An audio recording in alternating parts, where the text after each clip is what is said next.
안녕하세요. 박일령입니다. 먼저 부탁의 말씀. 유튜브와 영상을 많은 사람들에게 홍보해 전달하고 전도해 주십시오. 좋아요, 구독 부탁드립니다. 환경 66번은 모두 영상으로 제작할 수 있도록 구독, 회원 가입 후에 자발적인 후원을 부탁드립니다. 회원 가입은 구독을 말하는 겁니다. 네, 오늘은 하나님께서 악인을 다루시는 방법과 죽을 뻔한 모세에 대해서 살펴드릴까 합니다. 자, 4장이고요. 모세 여정과 할례 사건을 오늘은 짚어드릴 건데요. 하나님께 계속 못 가겠다, 못 가겠다, 다른 사람 보내라 이러다가 하나님께 혼이 나고 너를 맞는 게 누구냐 하면서까지 하나님께서 너가 가야 된다고 말씀하시니까 이제 마지못해 길을 떠납니다. 그러면서 이제 길을 떠나다가 여간에서 생겼던 일을 오늘은 살펴드릴 건데요. 하나님께서 악인을 어떻게 다루시는지에 대해서 한번 생각해 보시면 좋을 것 같아요. 자, 4장 20절부터 26절이고요. 모세가 그의 아내와 아들들을 데리고 나귀에 태워 이집트 땅으로 돌아갔더라. 이집트 땅으로 돌아갔더라 이렇게 됐죠. 이집트를 향해 갔더라가 아니라 돌아갔더라. 왜? 모세가 이집트에서 태어나서 미디안으로 도망왔었기 때문에 돌아가는 길이죠. 모세가 손에 하나님의 막대기를 가졌더라. 24절에 보면은요. 주께서 도중에 여간에서 그를 만나 그를 죽이려 하시는지라. 아니 그렇게 가기 싫다고 했는데 누가 너를 만들었고 막 이랬느냐면서 능력까지 다 모세에게 보여주시면서 그렇게 해가지고 겨우겨우 이제 길을 떠나가고 가는데 갑자기 주께서 도중에 여간에서 그를 만나가지고 모세를 죽이려고 해요. 왜? 갑자기?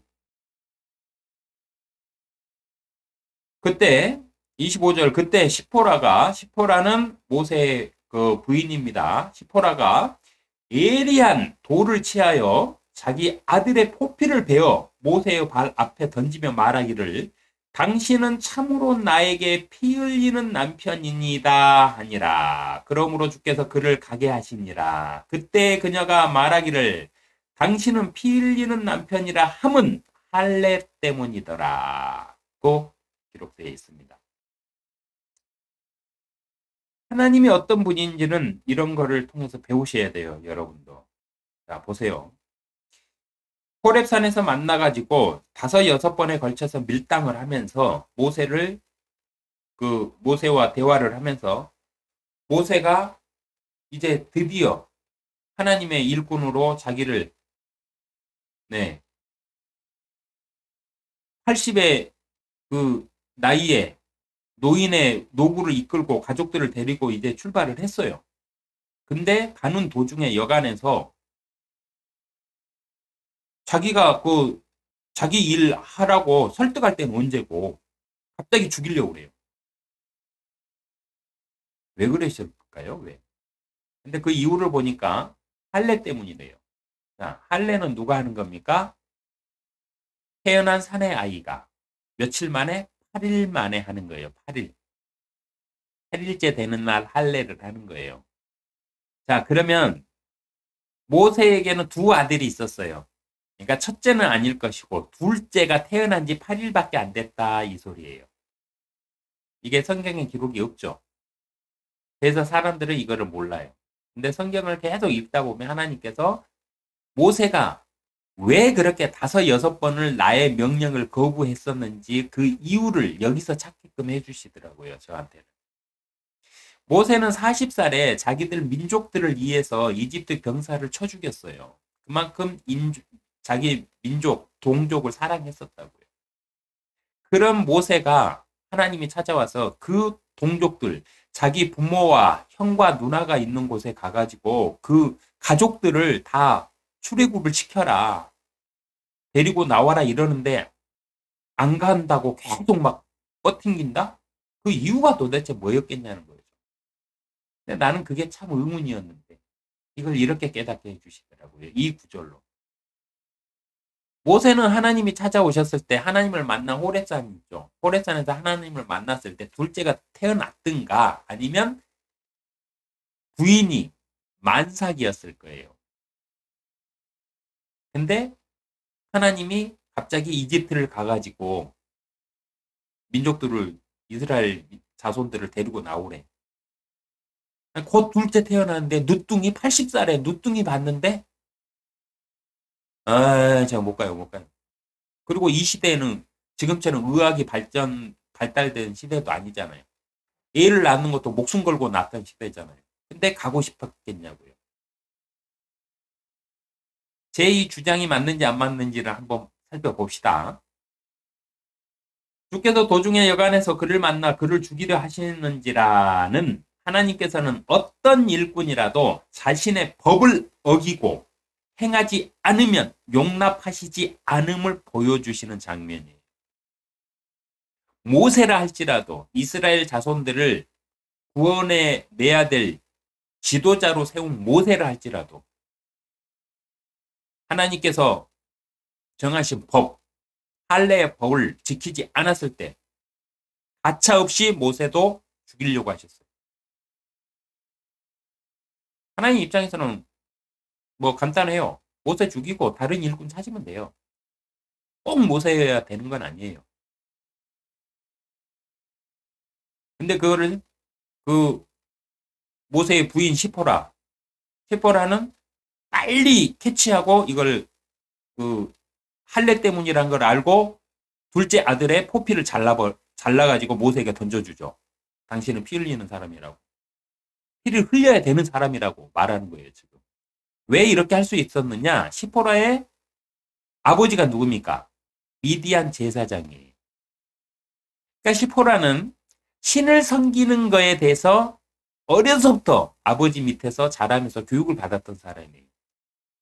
그리고 이 할례의 율법은 어떻게 알았겠어요? 남편하고 밤에 성관계를 하다 보면 남편이 포피가 잘린 거를 봤을 거 아니에요. 그러면 이거 왜 이렇게 돼 있어? 왜 잘랐어? 그러고 물어봤을 거 아니에요. 그러면 우리 민족은 하나님께서 이렇게 명령을 주셔서 이게 우리의 율법이야. 이렇게 말을 했을 거 아니에요. 그러니까 그걸 알고 있었을 거라고요. 그래서 바로 남편이 죽게 생겼으니까 왜 그러지?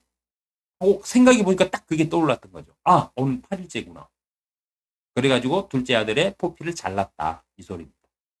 제 해석이에요. 제 유추입니다. 근데 이 외에는 하나님이 모세를 죽이려고 했던 이유가 없어요. 모세가 할례를 안 받았다? 그건 말이 안 되죠. 아니, 그랬으면 처음부터 너는 할례부터 해라 그러고 시키면 되지. 아브라함한테 시켰던 것처럼. 아닌 거예요. 그리고 나중에 보면은 그 모세 좀 이따 이번 시간인지 다음 시간인지 모르겠는데 모세 아들들의 이름에 담겨 있는 뜻에 보면 둘째 아들의 뜻이 이 사건과 연관되어 있어요. 자, 이 시대의 목회자들은요, 과연 이 말씀에서 자유로울 수 있을까요? 농담 삼아 하는 말들 중에 목사가 제일 먼저 지옥에 갈 것이라는 말이 있습니다. 왜 이런 농담들까지 나타나게 생겼냐면은 목사들이 설교는 막 하면서 자기들은 안 해.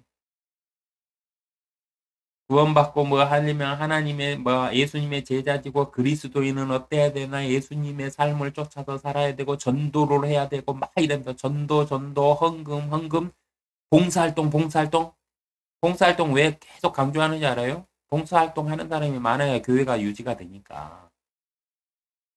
근데 성경적으로 하면은요 교회에서 일하는 사람들 있죠. 주일마다 그 교회에서 그 학생들 가리키고 하는 교사나 찬양대나 이런 사람들 있죠. 이 사람들 다 돈 줘야 돼요. 월급 줘야 돼.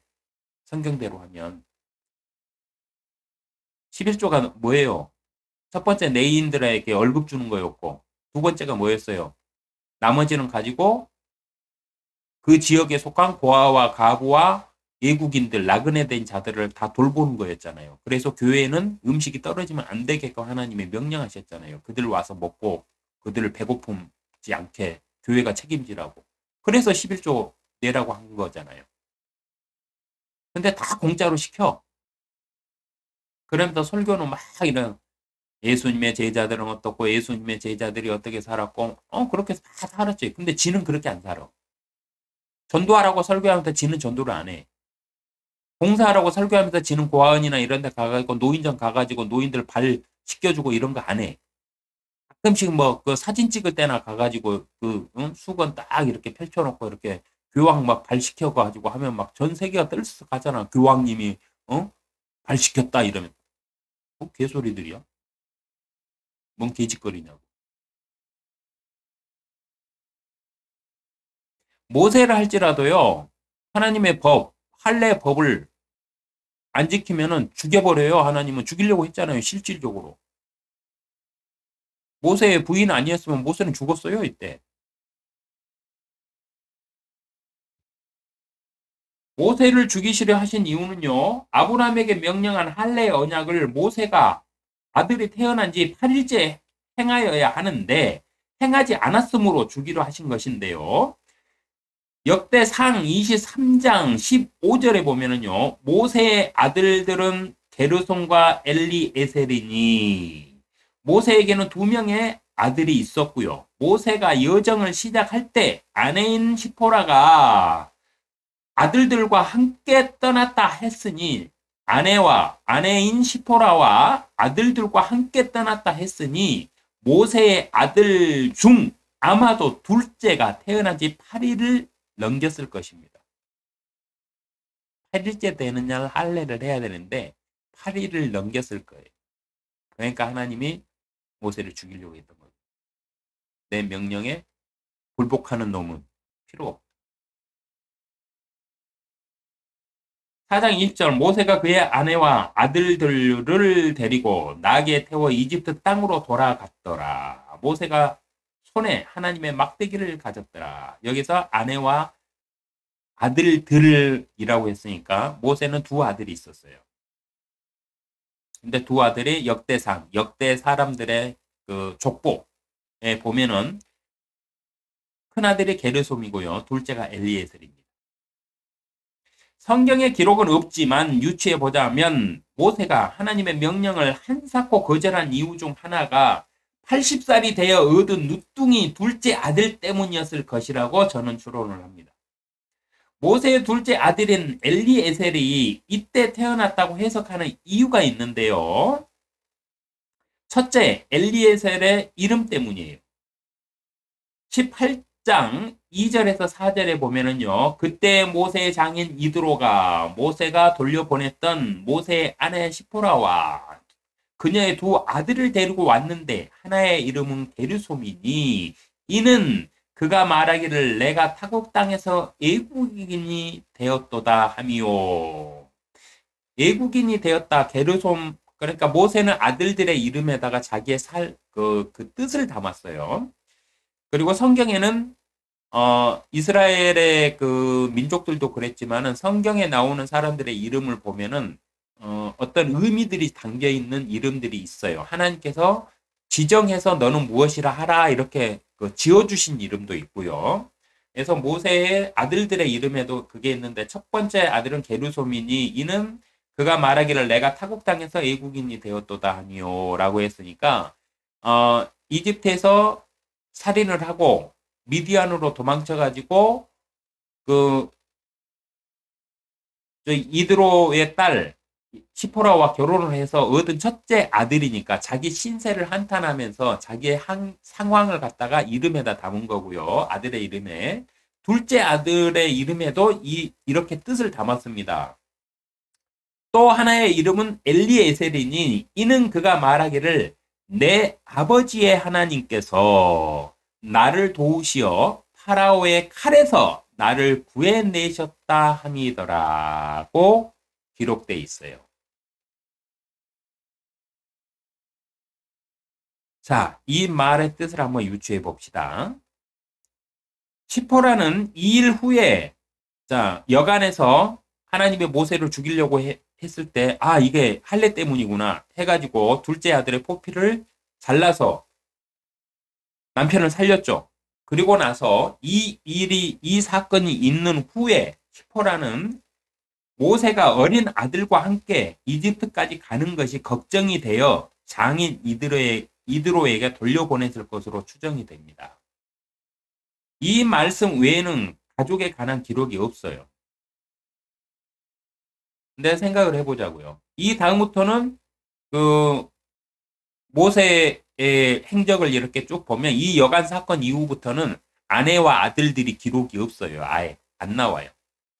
그러면 당연한 답은 뭐겠어요? 이 사건 때문에 몸을 푼 지 얼마 안 된 아내하고 어린 아들들을 데리고 여행을 그 긴 여정을 간다는 게 아무래도 무리가 있을 거라는 것을 알았겠죠.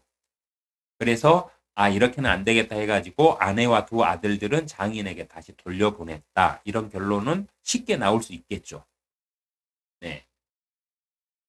둘째 아들의 이름의 뜻이 하나님께서 파라오의 칼에서 자신을 구해낸 것을 기념하여 이름을 지었다고 추론해 볼 수 있는데요. 아마도 엘리에셀은 여간에서 모세를 죽이시려 하실 때 하나님께서 모세를 죽이시려 하실 때 이름이 없었을 것입니다. 아마 모세는 지금 그 여정을 떠나면서 이스라엘 민족들을 어떻게 데리고 나올지 파라오 앞에 가가지고 어떤 말을 해야 될지 막 이런 걸로 엄청나게 막 혼란스러웠을 거예요. 머리가 복잡했을 거예요. 하나님이 가라고 하시니까 불꽃 가운데서 하나님의 이적도 다 받겠다. 자기 막대기가 막 뱀으로 변하는데 다시 막대기가 되고 이런 능력까지 다 받았겠다. 손을 가슴에다 넣었더니 문둥병이 걸리고 다시 넣었더니 막 깨끗해지고 이런 치유하는 이적까지 다 기적까지 봤는데 여기서 안 가겠다고 더 이상 개기지는 못하니까 할 수 없이 지금 길을 떠났는데 얼마나 걱정이 많았겠냐고요. 그러니까 그 자식의 이름도 못 지은 거예요.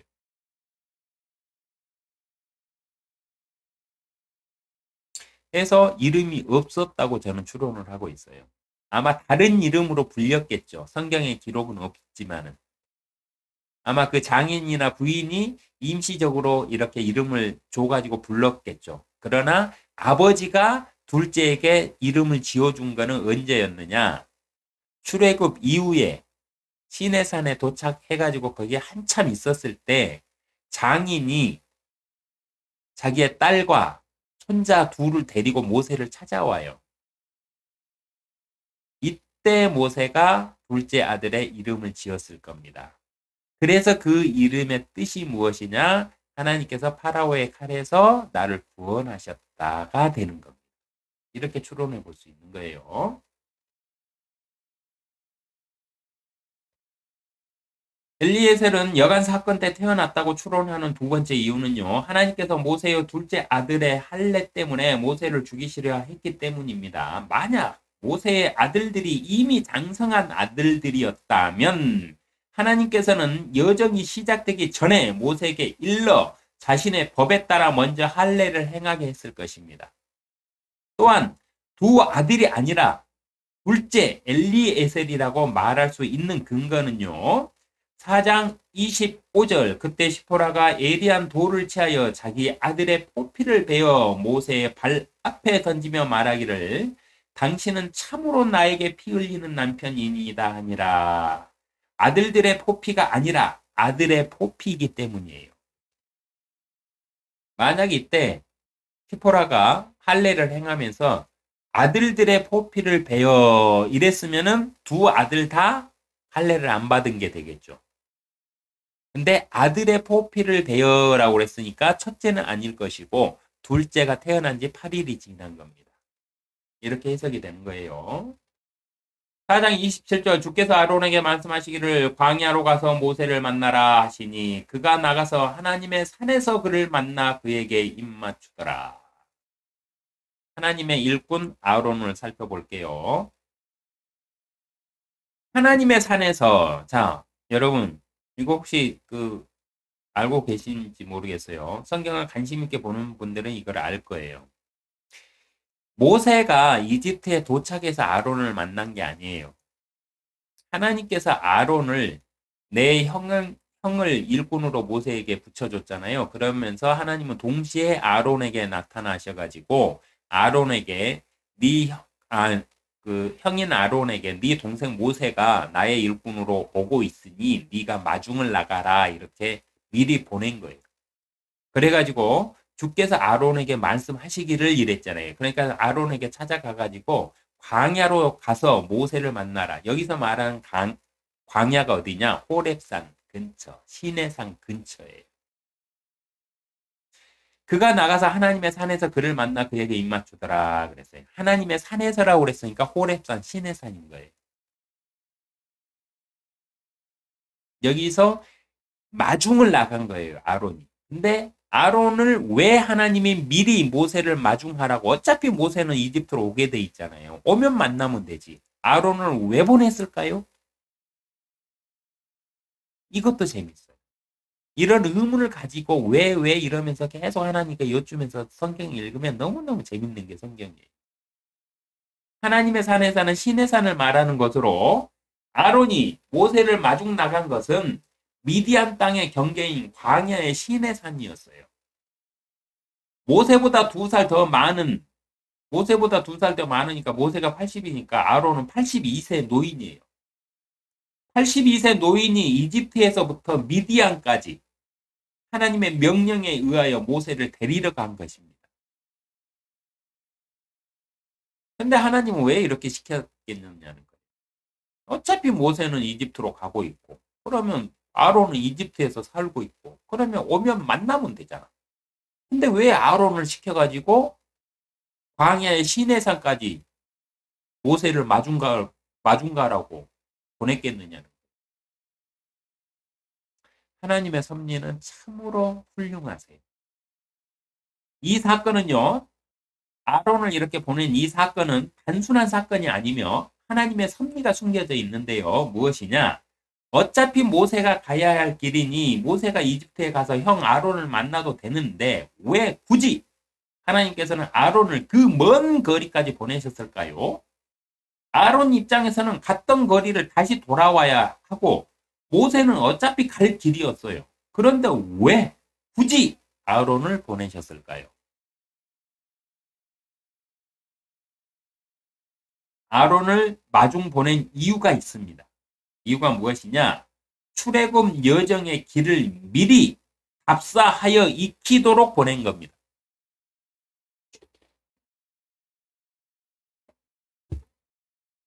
여러분 상상을 해보세요. 이스라엘 민족들 숫자가요. 기록을 다 찾아보니까 전쟁에 나갈 수 있는 남자가 60만이라고 그랬어요. 63만이에요. 63만. 그러면 거기에 여자하고 아이들, 노인들 다 합치면 100만이 넘는 사람들이에요. 100만이 넘는 사람들을 모세하고 아론이 선두해서 쭉 간다고 그러면 100만이 다 따라올까요? 아니죠. 그래서 하나님이 선두에 불기둥과 후미에 구름기둥과 이렇게 해가지고 하나님이 케어하면서 갔어요. 근데 하나님만 케어했을까요? 장로들도 무리의 중간중간에 있었을 거고 모세와 아론도 선두와 후미 쪽에 이렇게 떨어져 있었겠죠. 그럼 길을 헤매면 안 되니까 그 길을 미리 익히라고 아론을 보낸 겁니다. 모세는 거기에서 그 양떼를 치면서 하니까 그 지역을 빠삭하게 알고 있잖아요. 근데 아론은 이집트에서 나와본 적이 없으니까 모르잖아. 그러니까 그 광야길을 미리 답사하여 익히라고 보낸 겁니다. 하나님이 이 일을 하실 때는 이렇게 디테일하게 하세요.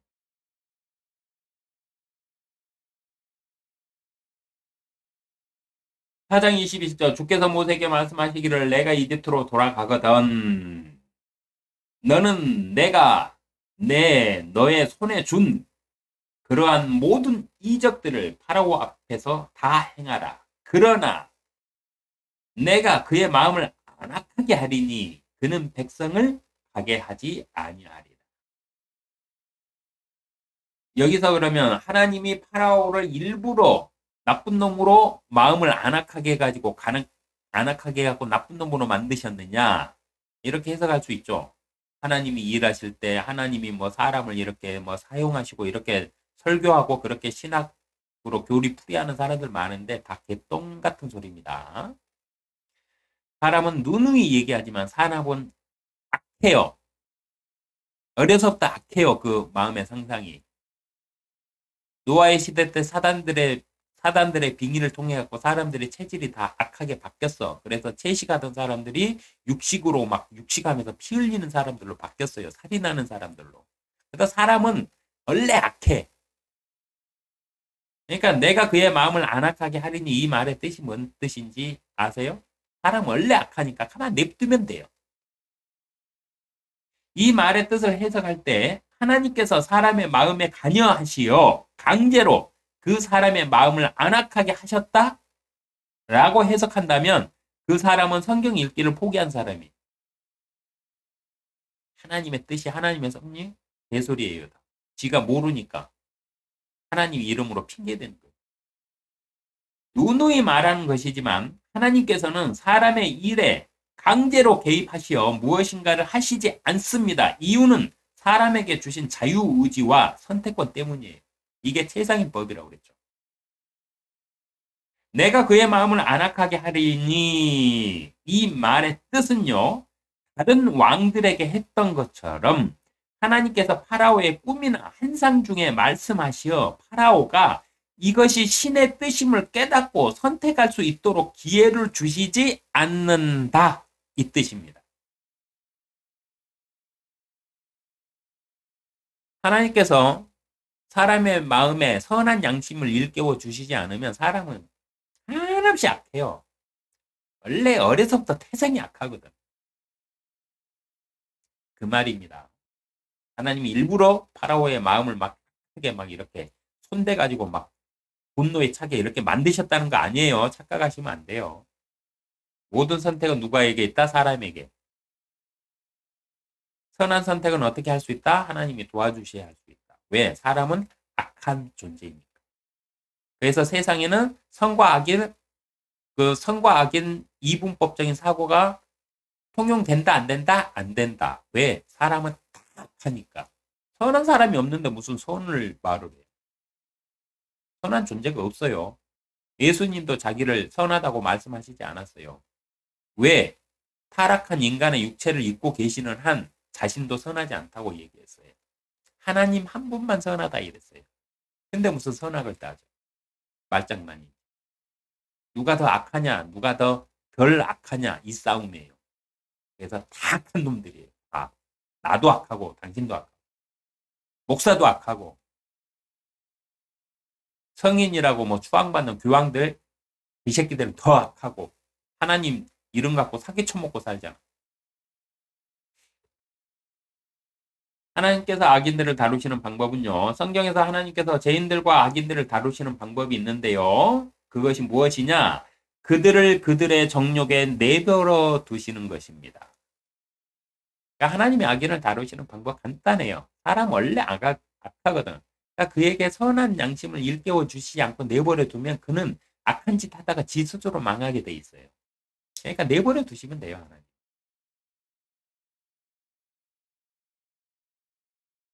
언제까지?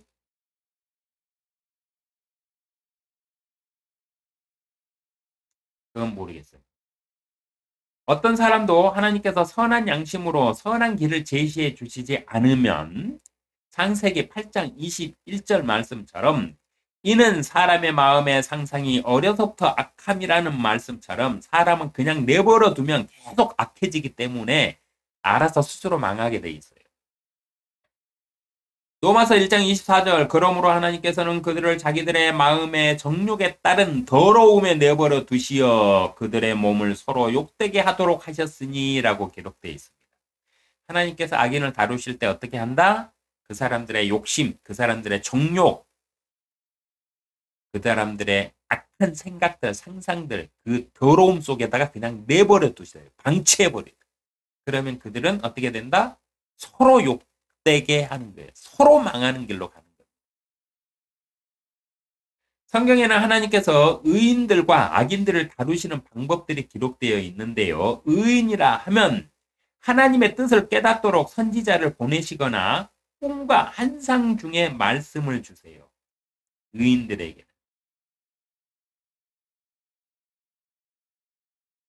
악인들에게는요, 선지자를 보내어 경고의 말씀을 주시거나 그냥 내버려 두세요. 하나님은 악인이라도 죽는 걸 원치 않으시니까 하나님은 항상 하나님의 일꾼들을 보내세요. 그래서 하나님의 뜻을 전달하세요. 그 사람들이 스스로 하나님을 찾지 않으면 하나님이 계시다는 걸 알게끔. 이 세상에 우리 그 교회들, 개신교부터 해가지고 많은 기독교가 있죠. 전 세계적으로 50억이 기독교입니다. 근데 거기에 카톨릭, 이슬람, 통일교 다 포함된 숫자예요. 다 기독교라고 하니까. 하나님 믿으면, 하나님 이름 사용하면 다 기독교니까. 근데 거기에 이단이 얼마겠어요? 50억 중에 제가 추론해 보면은, 제 상식적으로 추론해 보면 40억은 이단이에요. 10억 중에서도 10억이 될까요? 제가 넉넉 잡아서 개신교는 다 뭐 저기 그 개신교는 이단이 아니다? 아니요. 개신교 중에도 이단 많거든요. 개신교가 전 세계적으로 한 18억, 20억 될 거예요. 근데 그 중에 반밖에 저는 인정을 안 해요. 왜? 개신교 안에 이단이 더 많아. 다른 데는 공식적으로 그 이슬람이나 이런 데는 종파나 교파가 틀리니까 인정을 안 하고 그냥 다 알잖아. 근데 개신교 안에서는 그리스도인이래. 근데 종교인들이야. 종교를 장사해 먹는 교단들이 너무 많아요. 개신교. 그들을 어떻게 다루시느냐? 내버려 두시면. 창세기 1장 2절 땅은 형체가 없고 공허하며 어둠이 깊음의 표면에 있으며 라는 이 말의 뜻이 무엇이냐? 절대 빛이신 하나님께서 내버려 두신 곳, 하나님께서 자신을 계시해서 비춰주시지 않으신 곳, 그곳은 어둠이 깊은 흑암의 세상이라는 뜻입니다. 그래서 창세기 다룰 때도 이걸 다 해석을 해놨으니까 찾아서 보세요. 창세기 아마 그게 아마 2강인가 3강 정도에서 나올 거예요. 물질로 이루어진 이 세상에는 태양과 달을 만드셔서 낮과 밤이 있게 하셨지만 물질이 없는 마음의 세상에는요. 하나님께서 함께 하시지 않으시고 내버려 두신다면 선한 양심을 일깨워 주시지 않고 그냥 내버려 두신다면 그들의 마음속은 짙은 흑암의 어둠뿐입니다. 이유는 하나님께서 절대 빛이시기 때문이에요. 창세기 하늘과 땅을 나누신 이유편 참조하시면 되겠습니다. 4장 22, 23절 너는 파라오에게 말하기를 주가 이같이 말하노라 이스라엘은 내 아들이요 내 첫 태생이니라. 내가 내게 말하노니 내 아들을 가게 해서 그로 나를 섬기게 하라. 만일 내가 그를 보내기를 거절하면 보라 내가 내 아들 내 첫 태생을 죽이리라 하라 하시니라고 명령을 하십니다. 모세를 딱 보내면서. 만일 파라오에게 말을 했는데 파라오가 이스라엘을 가게 하지 않으면은 파라오의 아들 장남을 죽이겠다 이 소리예요. 이게 무슨 말이에요? 차기 대권 주자인 왕을 하나님께서 치시겠다는 소리예요. 그러면 그 나라 전체를 치시겠다는 의미가 돼요. 내 첫 태생이라는 이 말의 뜻은 앞서서도 계속 살펴드렸죠. 이스라엘의 내 첫 태생이라고 그랬으니까 둘째 태생, 셋째 태생도 있을 거라고 말씀드렸죠. 그래서 하나님이 출애굽을 요란벅적하게 하신 이유는 뭐다? 전도의 목적이었다. 주변 국가들도 하나님의 나라, 하나님의 백성들로 삼으시기 위해서 이스라엘을 첫 번째로 세워서 본을 보이시기 위해서 이스라엘을 사용하셨다고 살펴드렸습니다. 내가 내 아들 내 첫 태생 파라오의 첫 태생을 죽이리라 하라고 하신 말씀, 이 말씀은 하나님의 첫 태생을 어떻게 했어요? 하나님의 백성들의 첫 태생을 파라오가 어떻게 했습니까? 인구 남성 남자 아이 말살 정책, 그러니까 남아 말살 정책을 펴가지고 다 죽였죠. 여기에 대해서 죄를 물으시겠다 이 소리예요.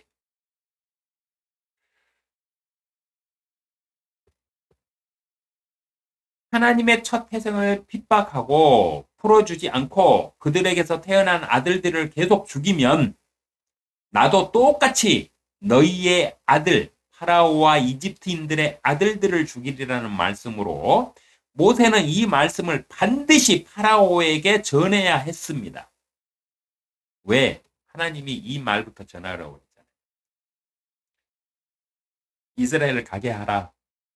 그래서 하나님을 섬기게 이들을 해방시켜줘라 했는데 파라오가 거절을 하면은 이 말을 하라고 했잖아요. 만약 네가 이걸 거절하고 안 보내면은 내가 너의 첫 태생들, 이집트의 첫 태생들 다 죽이리라. 이렇게 말을 전해라 이랬잖아요. 근데 모세는 겁을 먹고 전하지 않았죠. 그러나 모세는 두려움에 사로잡혀 이 말을 전하지 못하였습니다. 그 이유는 다음 편에서 다루겠습니다. 하나님의 화평이 함께 하시기를 기도합니다.